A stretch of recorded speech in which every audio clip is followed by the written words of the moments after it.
Oi, gente. Boa noite. Estamos aqui para mais uma aula do curso de História da Ciência. Hoje a gente vai falar sobre a história da mecânica quântica, parte um. A gente vai falar sobre física atômica, dualidade onda-partícula e a mecânica quântica moderna. Vamos lá. Então, tudo começa, né? Não vamos dizer que a mecânica quântica começou no século 4, 5 a.C., porque isso não é verdade, mas é, fazendo a retomada, a ideia de átomo, né, que é muito cara aí para a física quântica, para a mecânica quântica como um todo, e para a física atômica no geral, a primeira vez que ela é mapeada é na Grécia antiga, na escola atomista, em pensadores como Demócrito, Empédocles, Epicuro e Lucrécio, que acreditavam que o mundo era composto de blocos de construção menores que eram diferentes e, quando se juntavam, formavam substâncias diferentes, de propriedades diferentes, etc. Em oposição a essa escola, Anaxágoras e Aristóteles, por exemplo, acreditavam em outras formas de composição das coisas. Então, por exemplo, Anaxágoras achava, por exemplo, um dos que acreditava naquela substância primordial, né? Ele achava que era água, salvo engano. Enquanto Aristóteles, né, tinha outros quatro elementos, que era quente, úmido, seco e frio, com os quais ele montava os outros elementos, que eram ar, água, terra e fogo, misturando dois a dois. Então a água era fria e molhada, fria e úmida, né? A terra era seca e, e fria, o ar era quente e úmido, e o fogo era quente e seco. Então ele juntava esses quatro dois a dois para formar outros elementos. Durante a Idade Média, né, como você pode ver, Aristóteles se opunha aí ao atomismo, tá? Os escolásticos, tá? De certa maneira, recuperavam as obras de Aristóteles e Platão, e, como consequência disso, havia uma recusa à ideia de componentes básicos da matéria, portanto, certo? Esse descrédito ele ficou tão grande que grandes nomes, como, por exemplo, René Descartes, chegou a dizer no século XVI que o átomo não existe.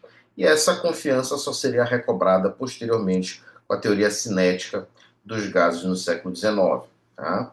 Em 1807, Dalton introduz o conceito de molécula. Em 1808, ele publica um livro que contém a ideia já do modelo atômico do tipo bola de bilhar, certo? Posteriormente, Avogadro formula uma lei que se ancora no conceito de molécula, e essa lei é a lei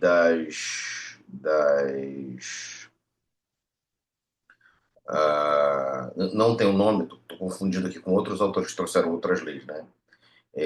Mas é uma lei que diz que os volumes iguais de quaisquer gases, nas mesmas condições de pressão e temperatura, apresentam a mesma quantidade de moléculas, tá certo? O próprio Dalton não acreditava nessa lei. O Dalton tinha uma outra, né, lei que ele vai apresentar. E com isso, usando essa lei que era divergente da de Avogadro, o Dalton vai chegar, por exemplo, que a massa atômica do oxigênio é 8, quando na verdade ela era 16. Então, foi uma lei muito importante que o Avogadro publica, né, em 1811. Aí você está se perguntando, como é que a gente pula para 1897? Bom, quando eu falei sobre a teoria cinética dos gases, eu conto um pouco dessa história na nossa aula 5, né? Essa aqui é a nossa aula 7, tá certo? Ou melhor, na nossa aula. Nossa aula 6. A aula 5 é sobre história da relatividade. Tá bem? Então, em 1897, houve uma descoberta muito importante que, inclusive, traz sustentação empírica e teórica para o campo do eletromagnetismo, mas que é uma descoberta que foi ganhando força com o advento da teoria cinética. Mas Thomson descobre o elétron em 1897, identificando que os raios catódicos eram elétrons porque eles defletiam como cargas de um determinado sinal na presença de um campo magnético. Tá? Bom, essa hipótese do elétron já vinha diante do Thomson e era sustentada por Blücher, por Crookes e por Stoney. Tá? Esse último, Stoney, deu o nome de elétron para o elétron. Então, Thomson, por descobrir o elétron em 1897 e determinar sua relação carga-massa, tá? Ele ganha o Prêmio Nobel de 1906, tá certo? Então, Thomson, a partir de sua concepção, considera que a matéria seria formada de íons e de elétrons. Íons sendo a parte, né, carregada positivamente, que completaria a quantidade de carga necessária para anular, digamos assim, a carga dos elétrons. A diferença dos átomos, então, estaria centrada na diferença de estrutura interna dos átomos. Cada átomo teria um número diferente de elétrons, cada átomo teria uma quantidade naturalmente diferente de íons e, portanto, seriam diferentes uns dos outros, tá certo? Assim como suas características físico-químicas. Então, quais foram os problemas? Eu não vou retomar toda a aula 6 de novo, obviamente, né? Mas eu vou destacar alguns que a gente já discutiu na aula passada. Por exemplo, o movimento browniano, que já vinha sendo estudado desde o século XIX pelo Ian Ingersoll, tá? E foi mais tarde observado também pelo Robert Brown, em 1827. Em 1893, Weiner tenta entender esse movimento estudando o choque das moléculas de água com os grãos de pólen, tá? Para tentar explicar o movimento browniano. E uma explicação mais definitiva e mais concreta vem em 1905 com um artigo de Albert Einstein, tá? Que vai formular o problema por meio da teoria cinética molecular. Ademais, outra sustentação importante foi os experimentos de Perrin, tá? Que sustentam o triunfo da teoria atômica, 1908 e 1913.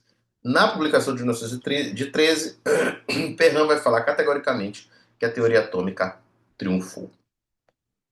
Tá? Então, né, dado que a comunidade científica agora, pós-século XIX, início do século XX, com descobertas que aquecem a hipótese atômica, começa a levá-la mais a sério e começa a tentar formular modelos para tentar descrever a estrutura interna desses átomos. Então, qual é a proposição aí que é feita, uma das primeiras proposições, ou melhor, uma das primeiras proposições que leva em conta a carga elétrica?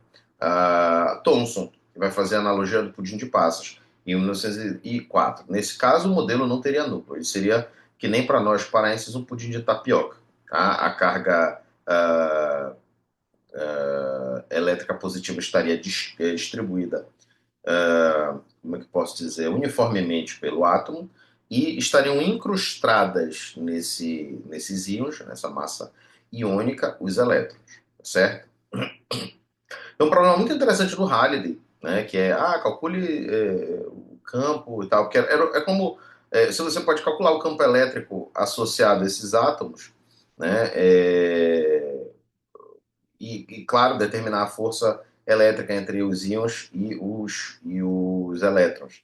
Se você considerar os elétrons como cargas pontuais, você pode usar a lei de Gauss e calcular, né, que a força que seria exercida sobre esses átomos é uma força que é proporcional à distância, ou seja, esses átomos se comportariam como osciladores harmônicos. Né?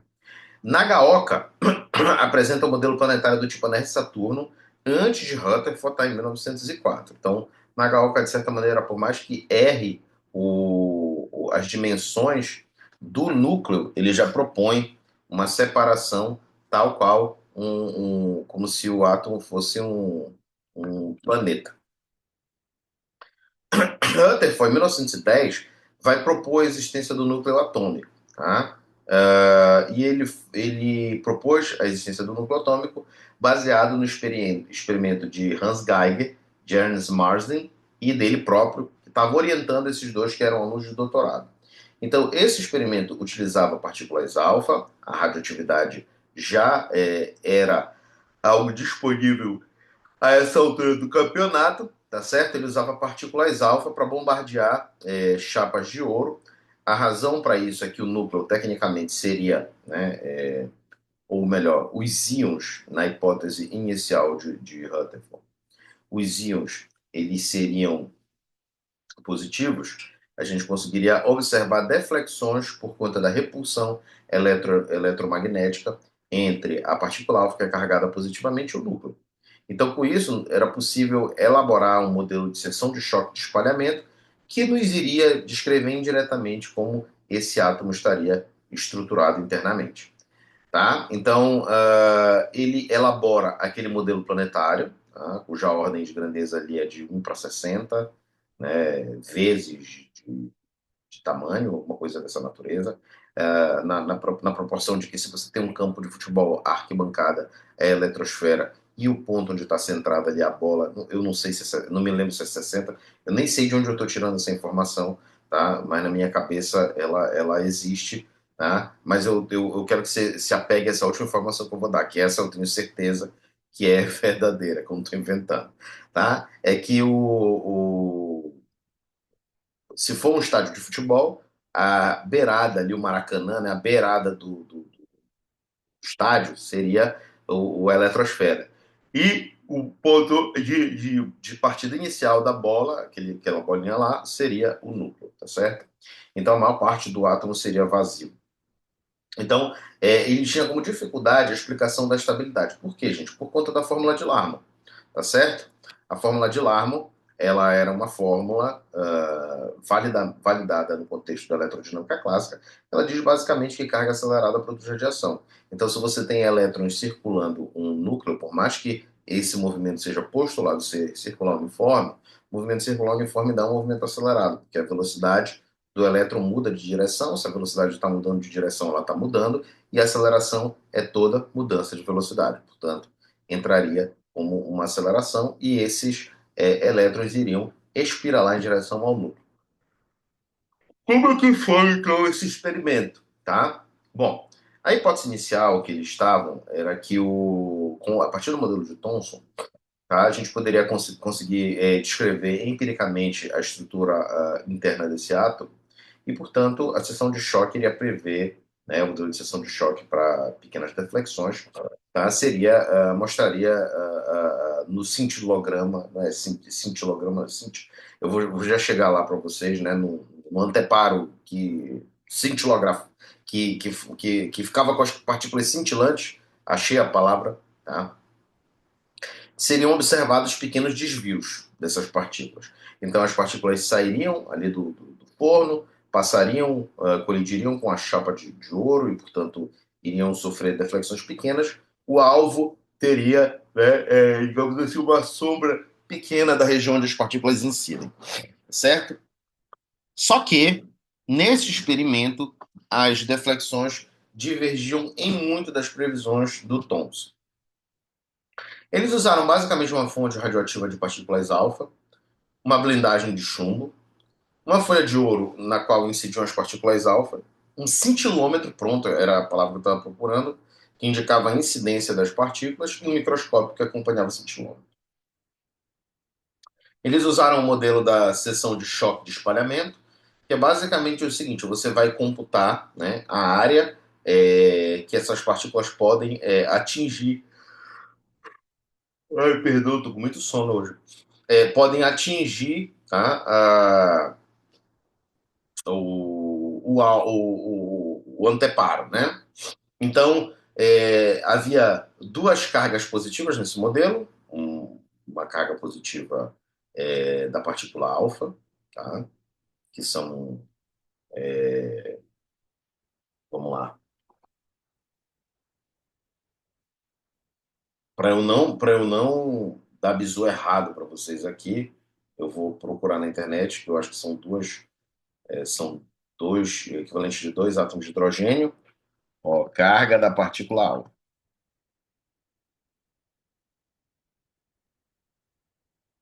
Mais dois, pronto. Então estava certo, tá?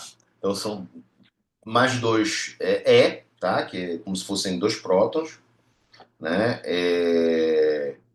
E, né? O núcleo de carga Z vezes E, onde Z é o número atômico do ouro, que é 79, a interação eletromagnética entre os dois, o parâmetro de impacto, que é a distância mínima ali entre a linha que cruza horizontalmente a partícula, tá? E a distância em relação a essa linha da partícula que vai ser ejetada, a velocidade de ejeção e o ângulo de deflexão, que é uma das variáveis principais. E no final das contas, né, quando se escreve a seção de choque, o número, tá, de partículas fica em função desse ângulo de espalhamento. Então, a expressão da seção de choque é clássica, tá? Mas não se sabe por que ela prevê corretamente os resultados quânticos adequadamente. Tá? Além disso, o número de partículas espalhadas é dado em função do ângulo de espalhamento, tá? Proporcional ao inverso da quarta potência do seno do arco metálico. O senhor não entende a bulhufas do que o senhor falou nessa frase. Gente, é o seguinte, pega o número de partículas que vai ser espalhada, divide por seno ao quarta de θ sobre 2. Se você plota isso, o gráfico dessa função, por ângulo θ igual a 180 graus, repare, a partícula alfa está vindo para cá. O ângulo de θ 180 graus equivaleria a ela ser ricocheteada para trás. Ele não é nulo. Então, nesse experimento, houve muitas partículas que chegaram a ângulos muito grandes e tal, mas o que era mais impressionante é que algumas partículas alfas eram ejetadas, eram ricocheteadas na direção em que elas tinham sido inicialmente ejetadas. É como se você jogasse uma granada em algum lugar e a granada batesse em algum lugar e voltasse na sua cara, né? Basicamente é isso. E os ajustes dos dados foi muito bom, por mais que esse dado fosse esquisito. E claro, ele é esquisito porque ele sugere uma coisa totalmente que não foi hipotetizada, né? Que é a existência do núcleo. E aí, disso pôde-se concluir que o átomo certamente tinha um núcleo, tá bom? Só que esse modelo apresentava algumas dificuldades, tá? Como eu já falei para vocês.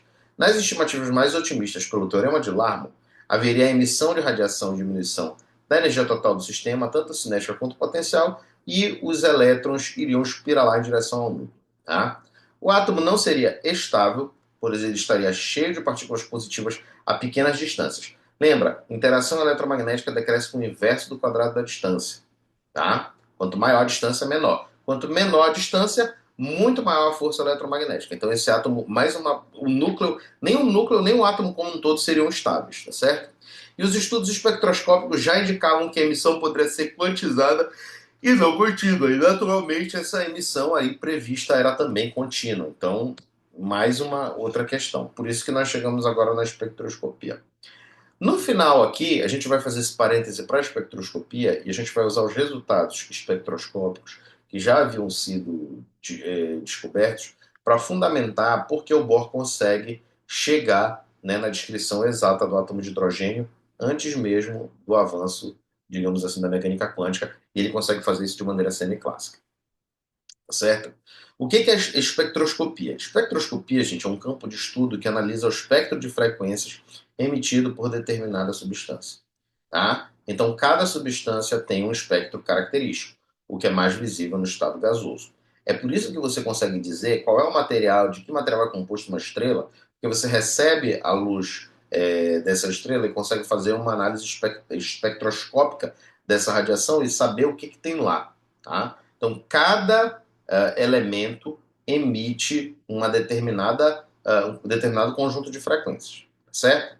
Então, o espectro de linha brilhante é o de emissão, tá? Você aquece, você dá energia para esses átomos, eles começam a irradiar por causa disso. E o de linhas escuras, se resfria, por exemplo, um gás, ele começa a absorver certas coisas e não outras, tá certo? Então aí você tem um espectro de linhas escuras. Tá? O primeiro espectroscópio foi criado em 1814 por Fraunhofer. Então você vê, a espectroscopia não é uma coisa que nasce no século XX. A espectroscopia já era antiga. Tá? Ele vai observar que o espectro de uma lâmpada era contínuo e o de gases era discreto. E a partir disso, diversas outras séries espectroscópicas já tinham sido produzidas, como por exemplo a própria do próprio Fraunhofer, a série de Balmer, a série de Rydberg, tá? E a ratificação de Hertz das outras séries. Né? Então essas séries já tinham fórmulas semi-empíricas que relacionavam o comprimento de onda da radiação com a energia e outros fatores, né? Que depois vão ser entendidos como números quânticos. Inicialmente, né, o Rydberg tenta entender o problema como os modos de vibração do sistema clássico, tá certo? E o Thomson entendia como as frequências naturais de vibração do elétron, o que vão se mostrar depois soluções incorretas, tá certo? Porque esses problemas, essas questões espectroscópicas são mais bem vinculadas a números quânticos, tá bom? Coisas que não existiam na mecânica clássica, embora alguns sistemas vibracionais podem ter frequências características que sejam discretas. Tá? Bom, então, né, já que a gente falou alguma coisa sobre espectroscopia, a gente vem voltar aqui para explicar por que, né, a solução, ah, a espectroscopia contribui para o entendimento da própria física atômica. Tá? Então, a gente vai aqui descrever a trajetória da catástrofe atômica à estabilidade do átomo com Bohr. Então, Bohr chega a Cambridge para trabalhar com Thomson. Tá? O Thomson, na época, ali era um chefe de departamento lá em Cambridge. Tá? E ele estava muito ocupado com o trabalho administrativo. E aí ele passou o Bohr para o Rutherford. Tava muito, o Bohr ficou muito chateado porque o Thomson não deu muita atenção para ele. Né? E aí né, o Bohr foi trabalhar com o Rutherford, né? Ou Rutherford, se você quiser, o Rutherford, né? Que se pronuncia o sobrenome dele. Se for ainda em neozelandês, é Rutherford, é mais fechado ainda. O Bohr, tá, em 1913, ele propõe no doutorado dele o modelo das órbitas estacionárias. O Rutherford vê aquela coisa do modelo dele, né, todo engalhofado ali, e aí ele diz, olha, teu trabalho, né, já que tu és físico teórico, tu vais trabalhar nessa questão da estabilidade do átomo. E aí o Bohr começa a introduzir uma série de noções, tá?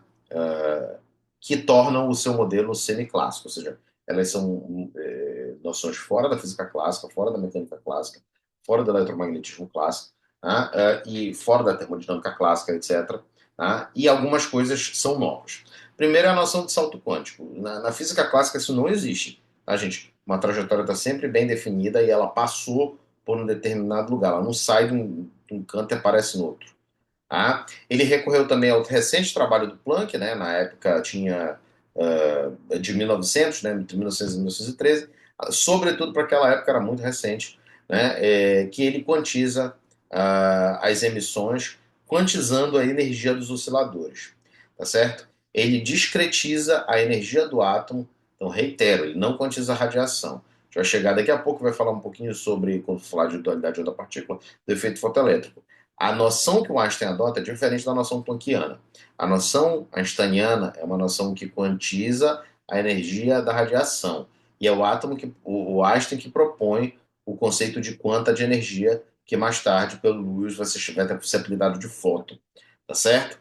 O Planck não. O Planck quantiza a energia mecânica lá dos osciladores, né? Energia, perdão, mecânica não, energia interna dos osciladores, tá certo? Então, ele discretiza a energia do átomo como uma consequência, na verdade, da quantização do momento angular. Então, ele vai propor, né, órbitas circulares de energia constante, que estão ligadas a estados estacionários, ou seja, elas estão lá, mas só emitem em determinadas faixas e podem permanecer lá o tanto quanto seja necessário. Tá? A interação do átomo com a radiação é através de quantas de energia, ou seja, o átomo só vai interagir com a radiação se chegar a uma quantidade adequada de energia para ele. A energia era emitida na forma de radiação, tá certo? Então, quando um elétron pulava de um nível mais alto, de energia mais alto mais baixo, ele emitia uma radiação de uma frequência tanto, tá certo? E essa energia equivaleria à diferença entre níveis energéticos, tá certo? O modelo ele tem uma relação entre a constante de Planck e a quantização do momento angular do átomo, que é daí que surge, como consequência, a discretização da energia do átomo, tá certo? Então, por isso que não dá para você dizer que você pode dizer que ele usou algo parecido com a hipótese do Planck, não bem a hipótese do Einstein, embora você vai ver que a energia emitida está na forma de radiação, né? Essa radiação de uma determinada frequência, e essa frequência se relaciona com a energia que é emitida e tal. Você tem uma lei de balanço que ele escreve, tá? Mas o que ele parte da premissa é que o átomo tem energia quantizada, tá bom? Os elétrons giram em torno do núcleo em órbitas circulares com momento angular múltiplo da constante 2π, múltiplo da constante de Planck, desculpa, dividido por 2π, então é NH cortado, tá? O momento angular, e N é o número quântico que descreve o estado em que esse átomo está. A quantização da energia é uma consequência, portanto, e não uma causa. A causa é a quantização do momento angular, e só há emissão de luz nas transições de nível de energia, tá bom? Bom, ele explica muitas coisas interessantes, mas também é um modelo que traz muitas dificuldades. Ele previu os resultados das séries para o hidrogênio, então as séries espectroscópicas do hidrogênio, o Bohr consegue prever todas, mas tinha como dificuldade ser muito particular, só servia para o hidrogênio e para explicar átomos hidrogenoides, ou seja, que tinham, né, o mesmo número de elétrons que um hidrogênio, né? Então, vamos lá. Aqui a gente não vai dizer que encerrou o trabalho da física atômica, porque o trabalho da física atômica continua e vai ser, né, mais tarde retomado pela mecânica quântica moderna de uma maneira mais acertada. No entanto, a gente vai entrar num campo agora que está relacionado a como a gente vai chegar na mecânica quântica moderna, como se chegou na mecânica quântica moderna. Tá? Então, nesse contexto em que a gente está pré-1925, as radiações elas eram ondas eletromagnéticas, tá? E a matéria eram partículas. Então estava muito claro. Ondas eletromagnéticas estavam sendo explicadas pelo eletromagnetismo e matéria era explicada pela mecânica clássica e pela gravitação. Todo e qualquer fenômeno, já que tudo era ou era onda ou era partícula, parecia potencialmente explicável. Tá? Nesse sentido, né, a radiação ela vai ser posteriormente identificada como dual. Tá? Então, a radiação, que era onda, ela tem também uma natureza corpuscular. Depois, nós vamos argumentar que a matéria, que era considerada corpuscular, tem também uma característica ondulatória. Então, esse momento de dualidade onda-partícula ele foi muito importante, porque a partir dessas ideias, Schrödinger consegue elaborar uma teoria de uma equação de onda para um elétron, tá? Não relativística. E Dirac consegue elaborar a equação relativística para o elétron. Então vamos lá.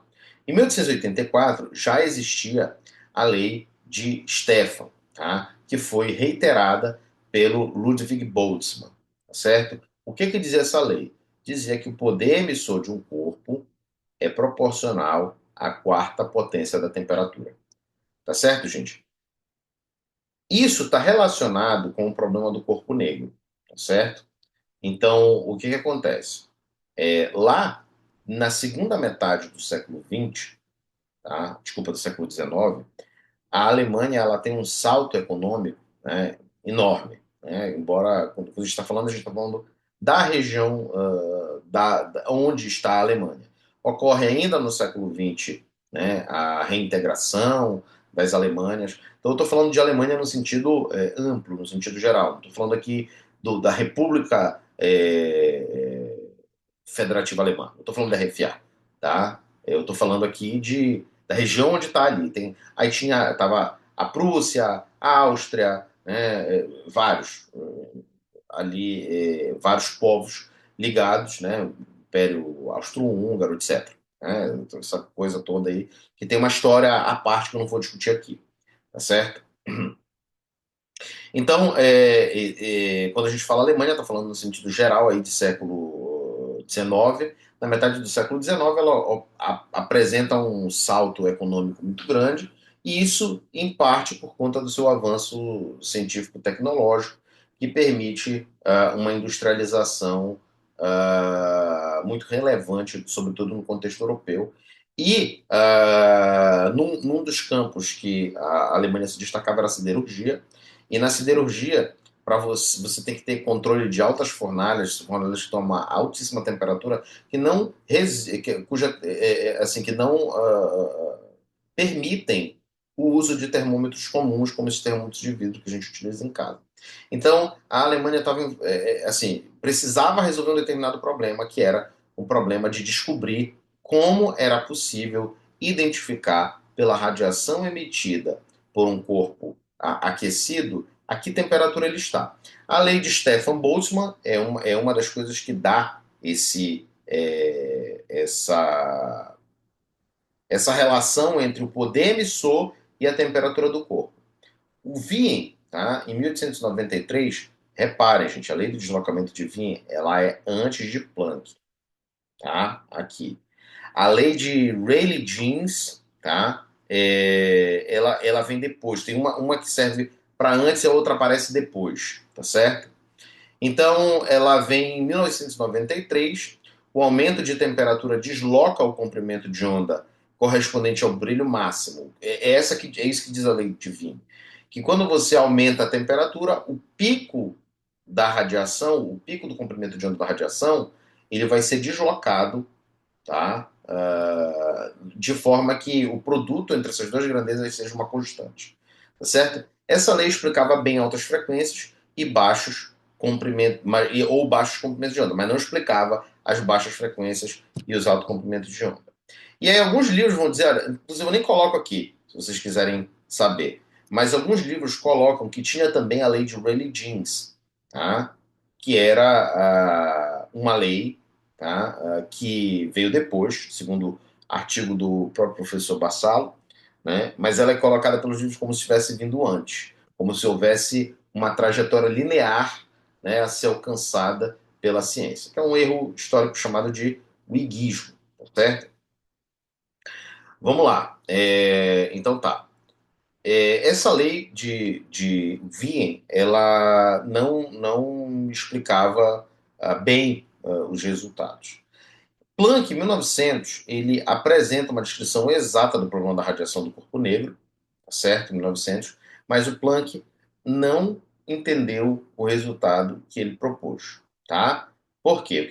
Qual foi a metodologia que ele usou no cálculo dele para adequar?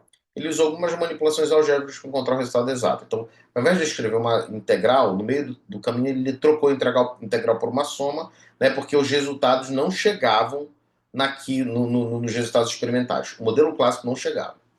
Aí ele considerou a cavidade como um conjunto de osciladores, colocou lá a energia desses osciladores e tal, né, que ele iria emitir, fez o cômputo que dava errado. Né? Aí o que ele fez? Ele, no ato de desespero, ele discretiza a energia dos osciladores, encontra lá uma série geométrica e ele chega na função planckiana, que é alguma coisa que é 1 dividido por exponencial de alguma coisa menos 1. Tá? E aí, né, ele reluta em interpretar a energia como não contínua, pelo seu espírito de físico clássico, né, que estudava, que era um estudioso da termodinâmica, e aí ele introduz, né, no trabalho dele a constante de Planck como uma relação entre a energia e a frequência da radiação eletromagnética, que era um modelo totalmente contraditório com a eletrodinâmica clássica.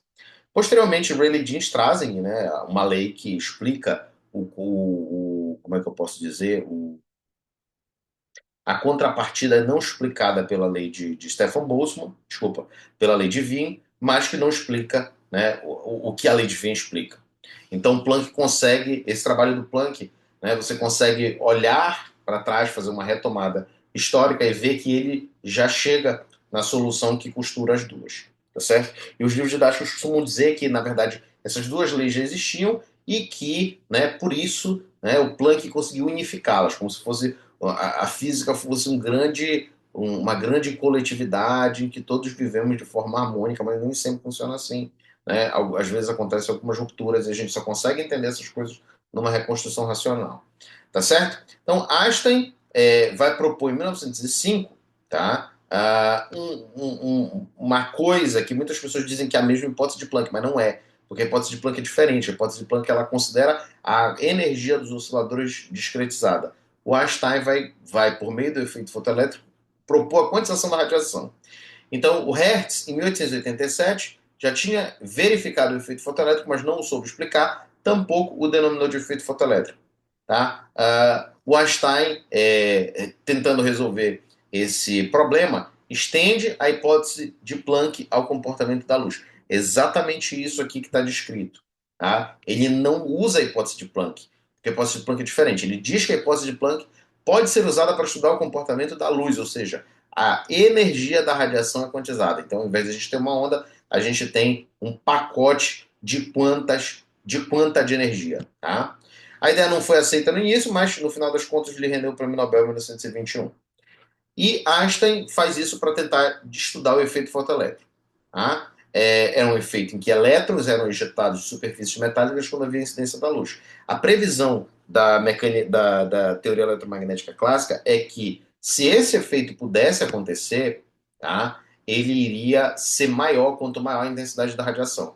Mas o efeito fotoelétrico ele não tem tanta relevância, ou melhor, a intensidade da radiação tem relevância sim. Tá? Você, de fato, com uma radiação mais intensa, você ejeta mais elétrons, mas isso não vai interferir na energia cinética desses elétrons. O que eu quero dizer com isso? Se você pega uma frequência abaixo da frequência de corte, o efeito fotoelétrico não vai ocorrer. Mesmo que você bote uma intensidade altíssima da radiação. Tá? Se você coloca um valor X de radiação, o efeito fotoelétrico começa a ocorrer. E aí, quanto mais intensa a radiação, mais elétrons são liberados. Né? Mas eles são liberados ali na frequência de corte com a iminência da energia cinética. E quanto mais você aumenta a frequência da radiação, e não a intensidade, veja, maior a energia cinética desses elétrons. Tá certo? Porque o efeito fotoelétrico depende da frequência. Classicamente, isso dependeria da intensidade. Então, o efeito fotoelétrico ele é quântico. Tá? Ele não é um efeito clássico. E a explicação dele naturalmente também. Então, abaixo de determinada frequência, não haveria emissão de luz. Ele propõe um modelo semiclássico para o efeito fotoelétrico, em que ele iguala a energia do fóton, que é H vezes Ni, a frequência da radiação que carrega esse fóton, tá? É igual à energia necessária para arrancá-lo da placa, ou seja, uma função trabalho-φ, mais a energia cinética que sobra. Então, a energia do fóton relacionada aí com o efeito fotoelétrico é uma equação semiclássica, não é uma equação quântica, ela é parte quântica e parte clássica, tá?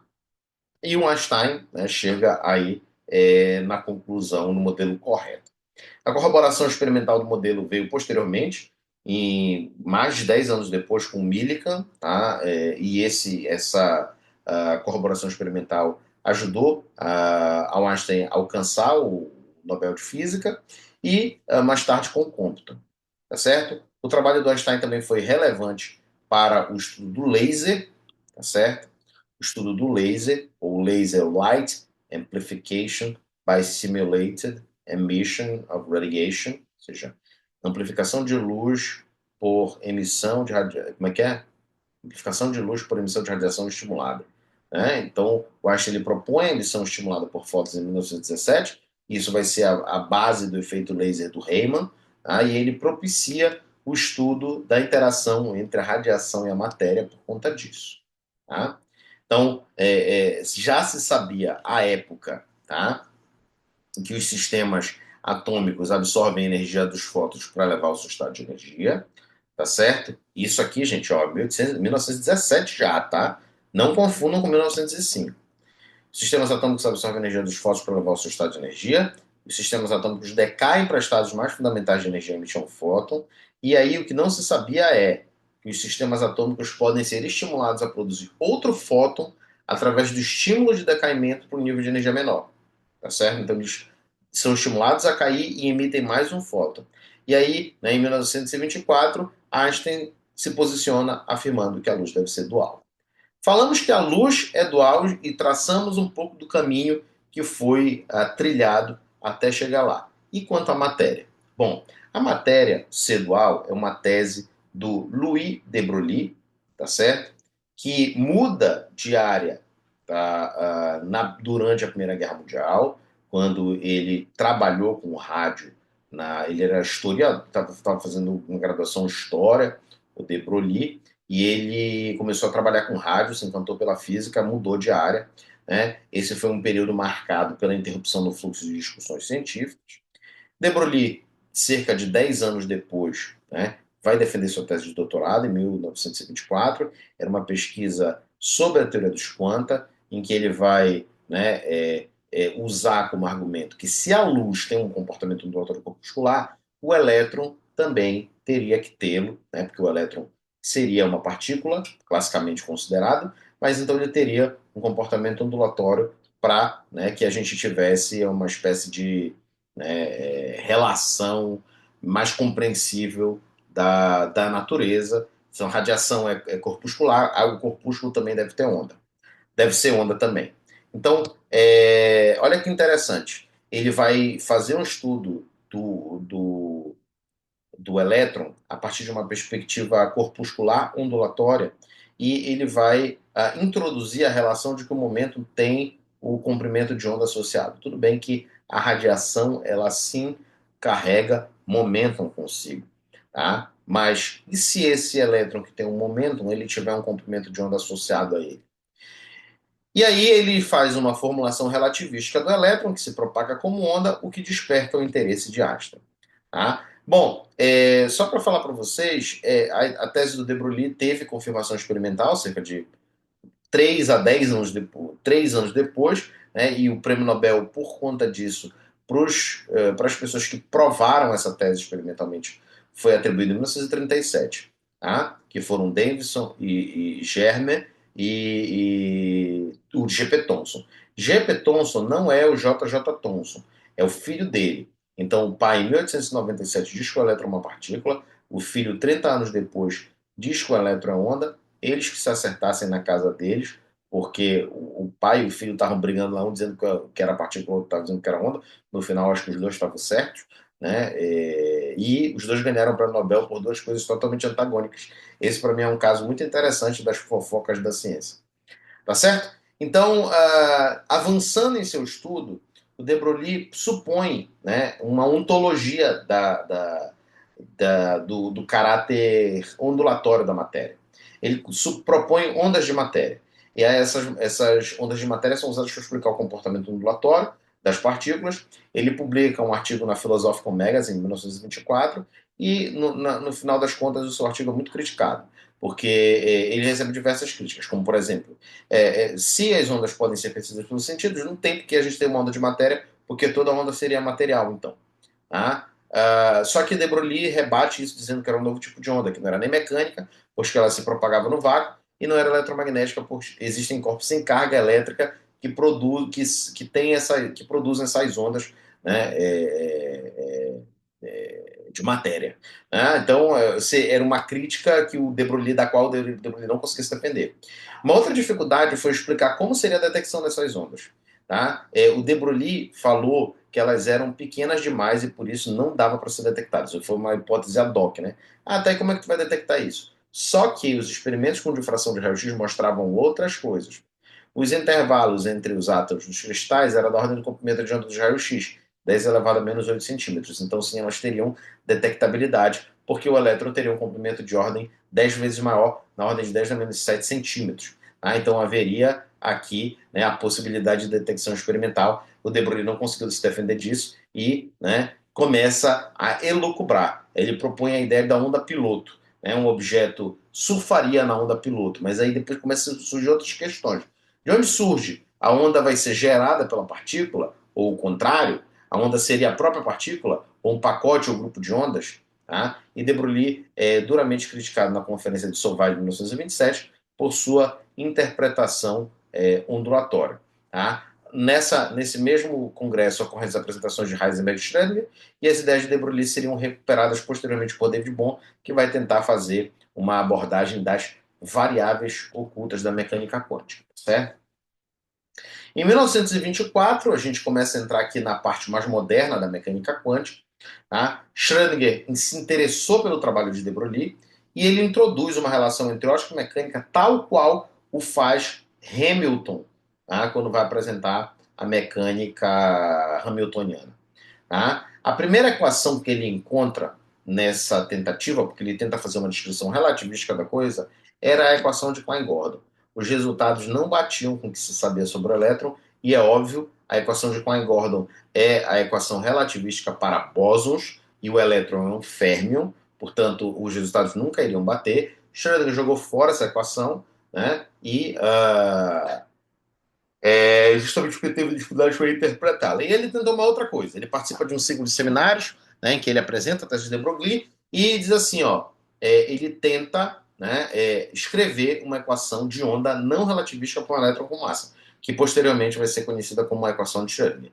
Com base nessa equação de Schrödinger, ele explicou a fórmula de Balmer e outros problemas da antiga teoria quântica.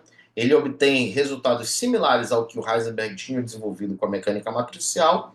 E em 1926, Hilbert, Eckert e Pauli, e além de Schrödinger, comprovam a equivalência das duas formulações, porque o Schrödinger era quem batia que as formulações eram equivalentes e o Heisenberg dizia que não sei o quê, que os resultados do Schrödinger não estão certos, que a proposição do Schrödinger era horrível. Tá? Então, a noção de operador envolve a operação sobre o elemento de um conjunto que leva a um elemento de um mesmo conjunto. Isso é uma ideia da álgebra que é aplicada na mecânica quântica. Então, os operadores que parte desses operadores são grandezas físicas, mas tem outros operadores que não são necessariamente grandezas físicas, mas que provocam alterações no estado do sistema físico, como, por exemplo, o operador evolução temporal, que é um operador muito importante, tá, para a mecânica quântica, para a dinâmica quântica, né, que é para a mecânica quântica dependente do tempo, tá? São pautados nessa mesma lógica que ampara os espaços vetoriais de funções e os espaços vetoriais de matrizes, e por isso que eles aparentemente são tão diferentes, mas eles se integram no estudo geral aí dos espaços vetoriais. Tá? A representação pode ser nos observáveis ou também no estado, tá? A noção para o Schrödinger, enquanto para o Schrödinger a noção essencial de estado quântico, para o Heisenberg a noção fundamental são os observáveis. Tá? E o que são esses estados quânticos? Eles são entes que descrevem a configuração do sistema. Tá? Sobre eles se aplicam os operadores. Tá? Mas o que vai ser relevante para o Schrödinger é o vetor de estado ou a função de onda na sua descrição. Tá certo? Só que a interpretação da função de onda não era uma coisa direta na formulação de Schrödinger, não era direto como em Heisenberg, que apareceu observável os resultados possíveis de medida. Tá? Para Schrödinger, a interpretação da função de onda era indireta, e ela vai contar, né, com o amparo da interpretação de Max Born. Então, era uma função pertinente ao domínio dos complexos, e isso também dificultava a compreensão, tá certo?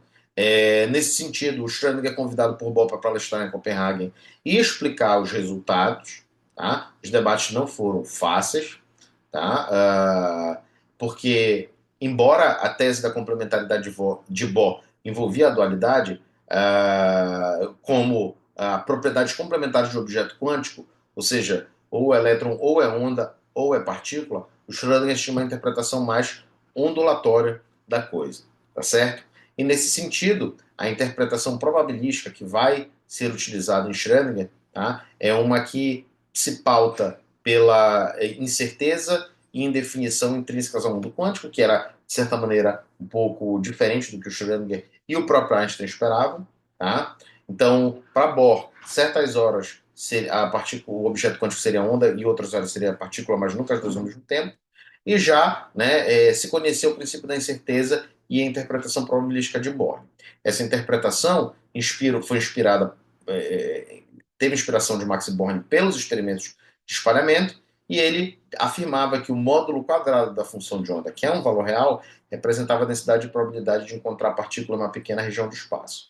O estado, então, é determinado pela função de onda, mas não se pode, por exemplo, determinar a trajetória da partícula, somente a probabilidade de encontrá-la no espaço. O próprio princípio da incerteza já nos traz isso, porque ele diz para a gente que ΔX, que é a incerteza na mensuração, na determinação da posição, e ΔPx, que é a incerteza na mensuração do momento, elas se relacionam de uma maneira que você não consegue. Se você determina uma, a outra fica totalmente indeterminada, tá certo? E isso, né, se relaciona naturalmente com o debate Einstein-Bohr, em que Einstein vai defender que a mecânica quântica é uma teoria probabilística e, portanto, incompleta, e Bohr vai defender a mecânica quântica como completa. Por outro lado, né, paralelamente, Schrödinger, Heisenberg, Born e Jordan estavam, né, trabalhando na mecânica quântica, que é chamada de mecânica quântica matricial. Havia uma problemática com o modelo de Bohr na percepção desses pesquisadores, porque ele não era baseado em grandes observáveis. Então Heisenberg se motiva a escrever o problema em termos das transições de nível de energia, que seriam coisas observáveis. Então, o estudo de um átomo para o Heisenberg ocorreria por meio de cálculos de pares de estados. E aí a emissão de luz ia se dar na transição de órbitas. Tá? Ou seja, ele ia pareando os raios das órbitas, ele calcula a frequência com uma intensidade de cada linha espectral e vai verificar que o produto de duas grandezas nem sempre comutam, o que foi a gênese do princípio da incerteza. Isso está relacionado com o quê? Isso está relacionado que nesse trabalho o Heisenberg ele reinventa o cálculo matricial que foi introduzido por Cayley no século XIX.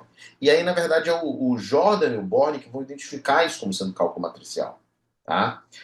Então, ele se junta a Jordan, o Born se junta a Jordan e Heisenberg na formulação da mecânica quântica, e né, os dois dominavam aí, né, principalmente o Max Born dominava a álgebra matricial. Nessa computação, tá? Os observáveis eram representados por matrizes. Com isso, ele consegue introduzir as relações de certeza e também, assim como na formulação de Schrödinger, surgem os números complexos. O Heisenberg, portanto, endossa a interpretação de Max Born. Tá? Esse trabalho teve uma possível influência no trabalho do Dirac sobre posição e momento. Ele formula em 1927 o princípio da incerteza, certo? Em que o produto da incerteza da posição e do momento é maior do que um valor mínimo, que foi o que eu acabei de mencionar a vocês anteriormente. E não se pode determinar simultaneamente posição e momento com precisão arbitrária, que é um corolário aí desse princípio. Tá certo? Por último, Paul Dirac, ele também teve uma participação muito importante. A propósito, Schrödinger, Heisenberg e Dirac ganharam o prêmio Nobel, tá, de física por conta da formulação da mecânica quântica. E na época, Dirac e Heisenberg tinham mais ou menos 25 anos, Schrödinger era um pouquinho mais velho. Né? Você vê aí como o papel de uma formação inovadora pode trazer, né, novas ideias para o campo científico. Então, Fowler, ele era o orientador de Dirac, ele deu um artigo do Heisenberg do Dirac sobre a mecânica matricial. O Dirac percebeu a não comutatividade entre os operadores e escreve um análogo quântico dos parênteses de Poisson. Os parênteses de Poisson são uma estrutura matemática que a gente utiliza para escrever equações de movimento na mecânica hamiltoniana, tá certo?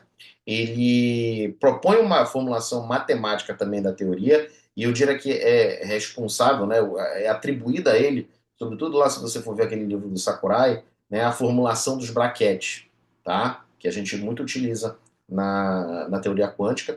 Então, eu diria que ele consegue, de certa maneira, iluminar o caminho, né, para nós, e isso, de certa maneira, é uma das coisas que facilita a compreensão da equivalência entre as duas teorias. Embora o nome dele não apareça lá, depois com isso a gente consegue ver muito claramente. É um instrumental muito poderoso para a gente olhar as relações conceituais da mecânica quântica.